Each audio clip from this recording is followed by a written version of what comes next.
photo of the limo when it had been returned to Washington and it was empty, and they opened up the doors and you can see the back seats. It's like that. Like the seat Kennedy is on is higher right? than the seat that Connolly is on. And the seat that Connolly on is to the inboard. right as well, right? Yeah. So once you understand that, and you understand that the targets are like that, it suddenly makes a lot more sense, you know? Another thing with traveling to Dallas is the plaza slopes down as you approach the rail crossing, the triple underpass. And when you're there, you really appreciate that slope a lot more than you do in photographs. In photographs, it doesn't show up well, but when you're there, you can definitely see it. There is a noticeable downward incline. Yeah. Georgia Stevens Freeway. And that assists with a shooter who's in an elevated position aiming down. Yeah. Yeah, I mean, it's all the pieces fit together like a glove, as far as I'm concerned. Even the placing of the wound on the back, they said that it was a little too high or a little too low, and they had to move it up and stuff like that. I mean, Kennedy's shirt was bunched up. You could see that. Yeah, His coat was bunched up. There's countless photos of the motorcade where you can see like it's like that almost, you know. One idiot on the forum even said it's all photoshopped. Yeah. I was like, I mean, sorry, that was a photo from 1963. Yeah. You can see it in its original in the archives. Well, it doesn't matter, because people who do not form opinions on rational, logical basis, no amount of rationalization is going to dissuade them from that. It's like the backyard photos being fake. There's no way they could have been faked in such a way which would have allowed that fakery to escape detection decades later. But even then, there's also 2 backyard photographs. So it's like, why would you fake 2? 2 of them. And it's actually, there were 3, weren't there? Yeah, there were 3 originally, but we only have the 2 now. But the thing is, when you have 2 photos like that, taken in the same place at the same time, it allows you to utilize this photo analytical technique called stereoscopic imaging, where there's a stereoscopic viewer, and you put the two-dimensional photographs in, and then you view it through the stereoscopic viewer. And when viewed stereoscopically, the two-dimensional images give rise to one 3-dimensional image. And there is no known method that you could fake 2 separate photographs that would allow that method of fakery to escape stereoscopic detection.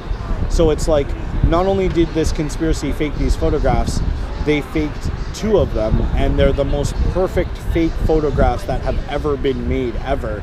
Able to escape stereoscopic detection, microscopic detection, photogrammic detection. I mean, come on, how high are you guys going to push that bar? Never mind, his own wife has told us numerous times that she took them. We have the negatives for one of them. We have the camera that took the photos. Like, how thorough do you expect this to be in real life? You know? One of the gentlemen in our group actually knows Marina personally. And he said, I asked Marina the other day, and she said she did take the photographs. Not only did she take the photographs, but the one that was sent to George de Mohrenschildt, she's the one that wrote that sentence. Hunter of fascists. Hunter of fascists, ha ha ha. Yeah. She's the one who wrote that. Yeah. And even, apart from all this technical detail, I mean, let's just apply some logic here, a little bit of common sense. Oswald did not deny. Okay, so what he said, that's my body and my face, he said that's not my body and my face was pasted onto that, right? Yeah. So in other words, what he's trying to say, he didn't deny that was his own backyard. Yeah. Right? So what you're trying to tell me is that whoever faked these photographs, they found somebody with the perfect body type, Oswald's body type, right? Very well. Can I get the bill, please? Yes. Do you want it together? Yes, please. One bill is fine. You got it. Pardon my read. And thank you very much. Thank you. And so somehow they found this double, right, that had the perfect Oswald body type. And of all places in the world, they actually picked his own backyard. I know. To stage the thing. They couldn't have found any other place. In broad daylight. Yeah. Holding a gun. I mean, it just insults the intelligence. Yeah. None of the neighbors saw the people who lived on the first floor weren't like, hey, who are these people in our backyard with a gun taking a photograph? You know? What if Marina just walked out on them? Yeah. She's at home all day with the babies, so it's like somebody's there, you know? And it's just like, conspiracy theories, just because somebody says something, it doesn't mean that it's true. You know, especially when that person is accused of a crime. Of course he's going to say, I didn't do it. Of course. What is he going to do? Openly admit it? Yeah, I totally did it. You guys caught me, you know? And I brought this up with Chris, too, the other day. I said, you notice that he only used the word patsy one time? Yeah. Not at the midnight press conference when the whole media is there, because you have to understand the whole world is listening to you. I know, exactly. But that's exactly what he wanted. Do you guys in the machine? No, that's fine, boss. I'm just going to pay in cash. Cool. We split it, man. No, it's fine. It's on me, bro. I invited you out. We split it with this guy.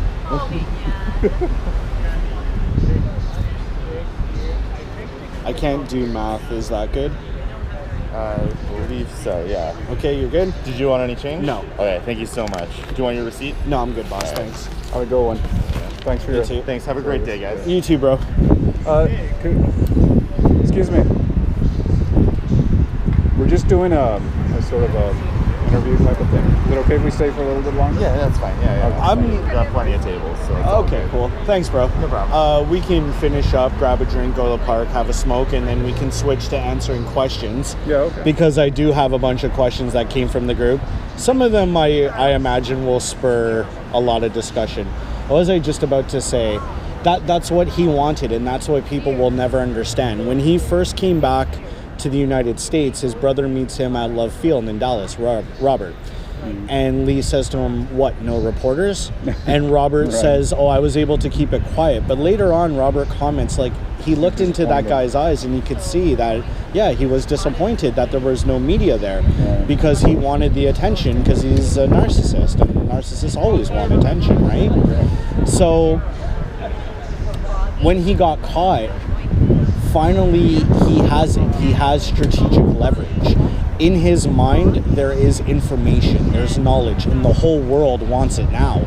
The Soviet government wants it now, the American government wants it now, the police want it now, the media wants it now. So as long as he can keep jerking their chain, he can keep their attention, and he knows that. So he's always going to angle, like the comments he makes, it doesn't strike me as somebody who's taking this very seriously. Like, yeah, after that very short and sweet hearing, bro, you're making quips? Like, dude, be direct. Tell the people what's really going on here, you know? Especially if you're being framed for a murder you didn't commit, you know? And then at the midnight press conference, he doesn't say, I'm being framed, I'm being set up for a crime I didn't commit. Did you shoot the president? No, that's a very interesting question. You know, nobody's charged me with that yet. What do you mean nobody's charged you with that yet? Are you expecting to be charged for a murder you didn't commit? That's odd. Why would you expect that? It was a white lie too, wasn't it? I mean, he had been charged. He had been charged. You know, I have no idea what this is about. You've been interrogated for the last 11 hours. What do you mean you have no idea what this is about? In those interrogations, they have explicitly told you what this is about, you know?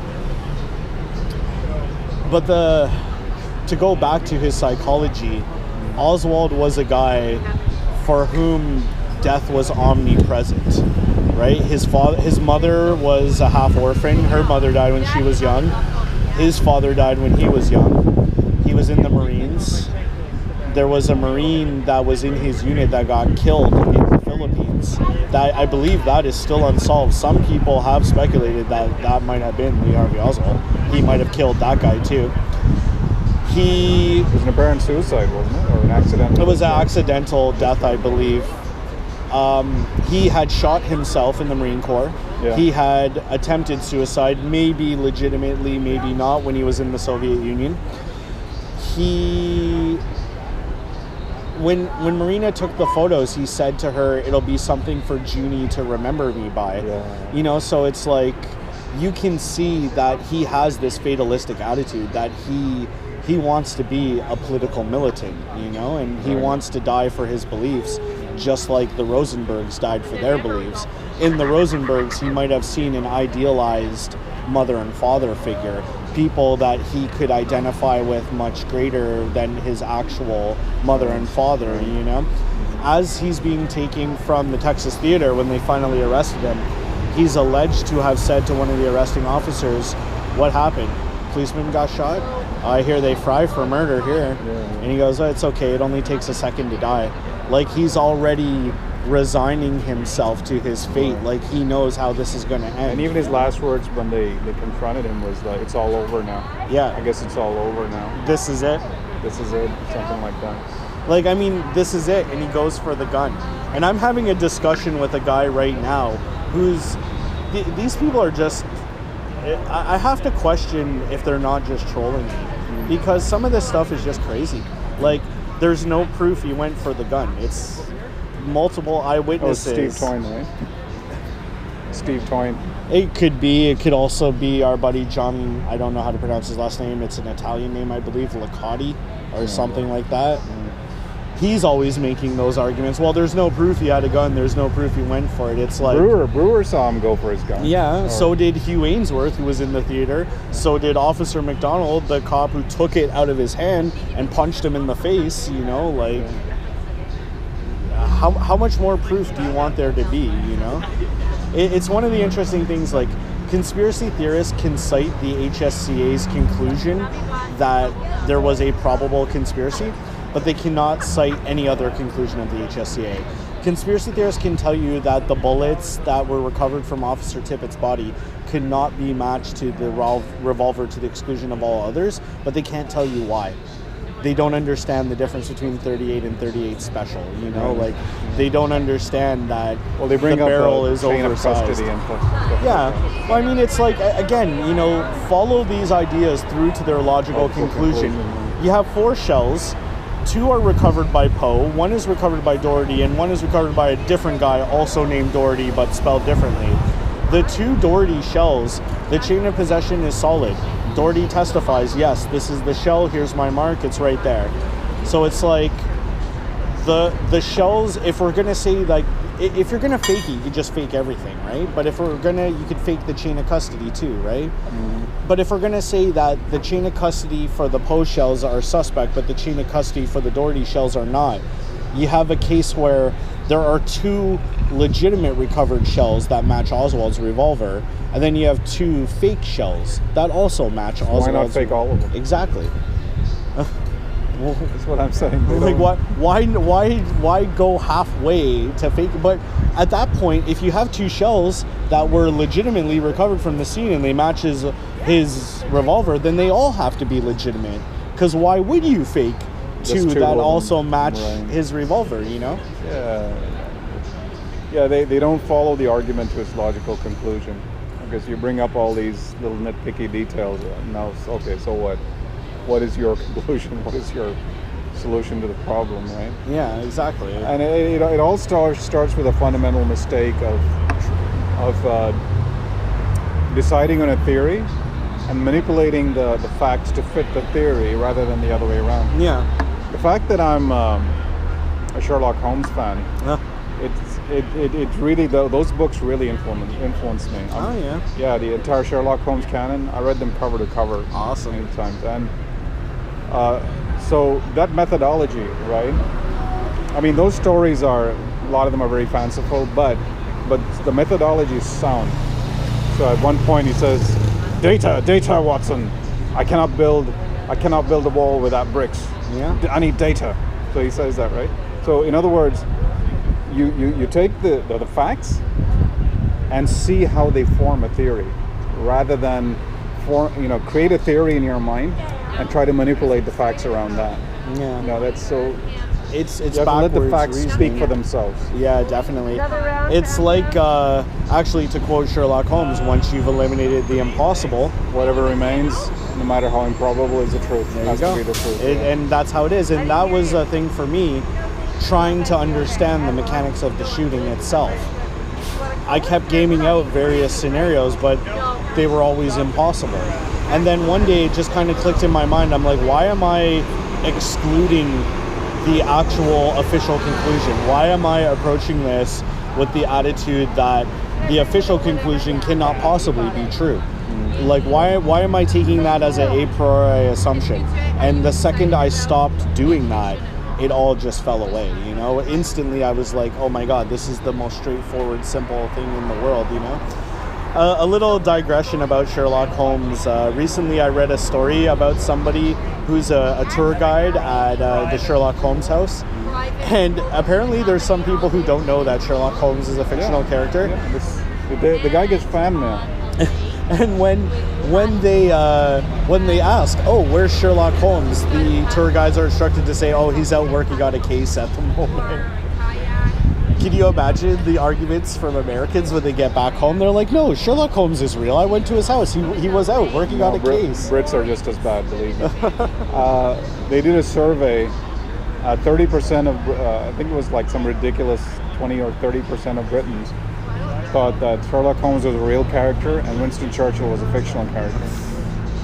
It just goes to show you, like, history and the popular conceptions of history are often very intertwined, and it's hard to separate real history from fake history. You know, reclaiming history is a very apt title in that regard. One of my more pleasurable moments was visiting 221B Baker Street in London, yeah. and lecturing the people who were there about Sherlock Holmes. I knew more than they did, because they were just employees, right? They just used some basic stuff. Oh, yeah. But I started quoting from here and here and there. I've got pictures of that visit, too. I'll show it to you. Nice. When we went to Dallas for the first time, we met up with our friend Frida Dillard. She has a private tour company there, Dallas Fort Worth Tours, and she's giving us the tour, but it's like, you know, she'd give us the tour, and then me and Fred James would give her the tour, you know? It was good fun. Honestly, if you can get to Dallas, I would recommend doing it. I will. It's definitely worth doing. If you Who was on your last trip? Who was with you on your last trip? all of them were there. Fred James was there, Chris Peaks was there, Dave Ledbetter, Ed Murray, Frank Balderson, Bill Brown. Jerry and Frida are Dallas natives, so they're always there. Matt Dowdett was there. You mean Jerry Dealey? Jerry Dealey, yeah. Yeah, I met Jerry Dealey, yeah. Very good. Like, that guy is very knowledgeable. He's an ocean of knowledge. Yeah. Very I knowledgeable. was very impressed with his input. Also, I got a chance to go to the reading room at the 6th Floor Museum. That's a wonderful experience. If I ever win the lottery, that's what my library